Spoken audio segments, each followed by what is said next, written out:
Hi, my name is Liz Hathaway and this is my astrological look at the week ahead, and that is the week starting 8th of June 2020. Well, we are certainly in eclipse season, are we not? I mean, that sense of events being out of control, of there being a sense in the collective of urgency, of power, of empowerment.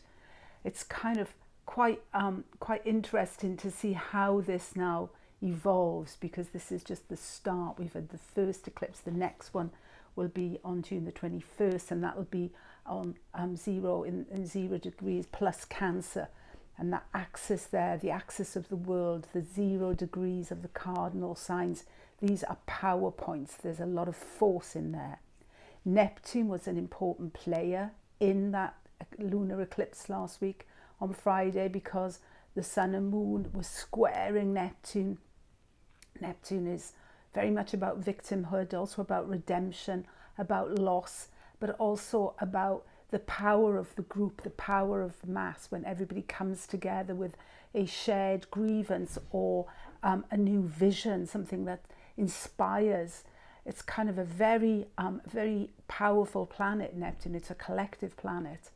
So that planet we saw almost hours after the eclipse, the moon will have squared Neptune, but the sun moves much slower, so we get the actual Sun-Neptune square we get this week on Thursday.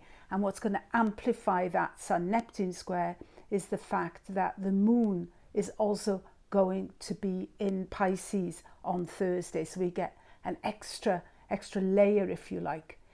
Sun is very much about the ego, about authority, about consciousness, about the power to will things to be. Neptune, of course, is very oceanic. It's very much about depth, about wilderness, about space, about unknowing, the not knowingness. I think for the sun in Gemini, which is a rational sign, it wants to explain things, it wants to understand with the mind. And yet it's meeting a force here that is fast moving, swift. It's caught into the ebb and flow of the collective water. It finds its own depth. It's not containable. And this is quite difficult, I think, for the sun in Gemini. And we are talking, of course, a square here. So this is an aspect of tension, and that's on Thursday.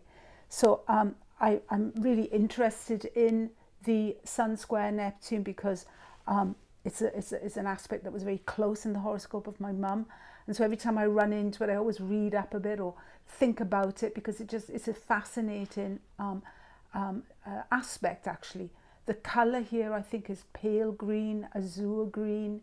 It's a lot about dreams and fantasies, and certainly also about imagination. And this isn't imagination in the sense of, oh, you're making that up.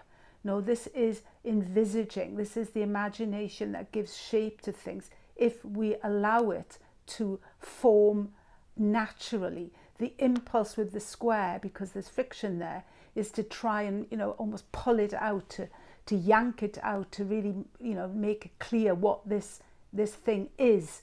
When in fact Neptune, it's about emergence. It's about allowing things to come through on their own terms and to take shape and to materialize. So yeah, so it's about the imagination as a powerful tool. Neptune is also reflective.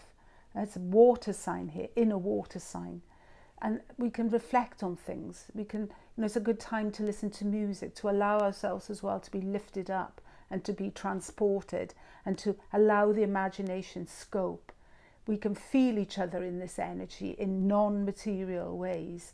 That propensity as well to live in and live through what can be a mental and emotional chaos.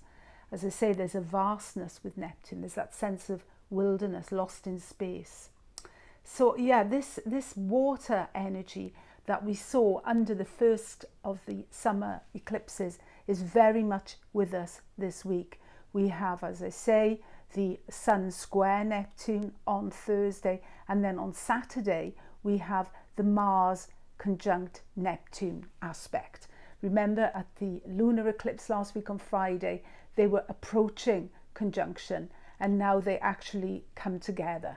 So a lot of things that were anticipated, shall we say, under the lunar eclipse are really taking shape now. That's really becoming in focus, if you like, with the Sun-Neptune square and the Mars conjunct Neptune on Saturday. As I said last week, Mars and Pisces, it's almost like Mars is the fighting arm of the Sun, but Mars in Pisces as well. It's feet, it's moving feet, it's marching, if you like. But again, this is not an organized sort of military exercise. This feels much more like rabble, like mass protest, like lots of feet on the ground, if you like, lots of movement. But on the positive, again, it also has that ability to put energy into the imagination, to really focus and big things up. But generally, there still remains a very watery feel to this week. Interesting, I looked at briefly at Liz Green this morning, and she said, yeah, the Sun, of course, right, it's ego, Neptune, indeed, it makes the ego porous. There's something seeping through here into consciousness, if you like, which is what the Sun represents.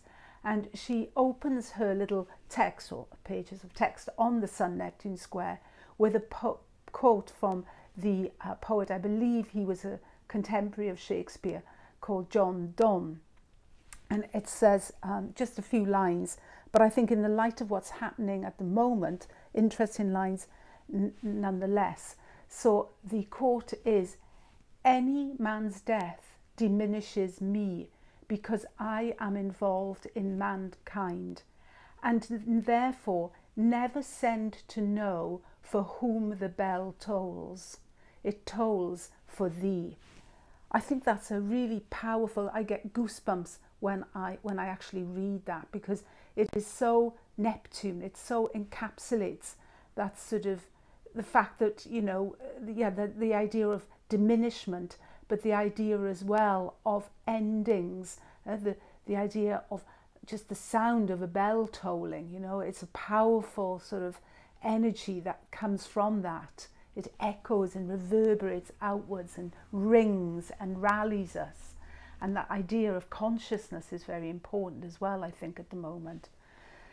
Are we aware? Are we taking note of things? Are we observant? Are we not being, like rushing in, allowing things to emerge and naturally? I'd like to end my week this week by also again reflecting back on the events of the last few weeks.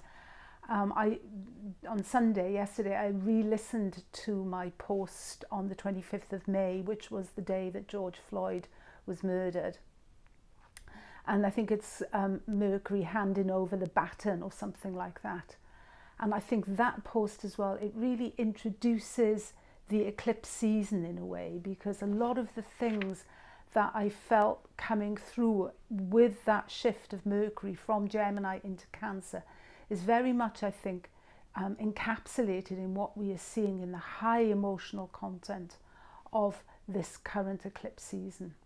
Thank you for listening. Have a good week. Bye.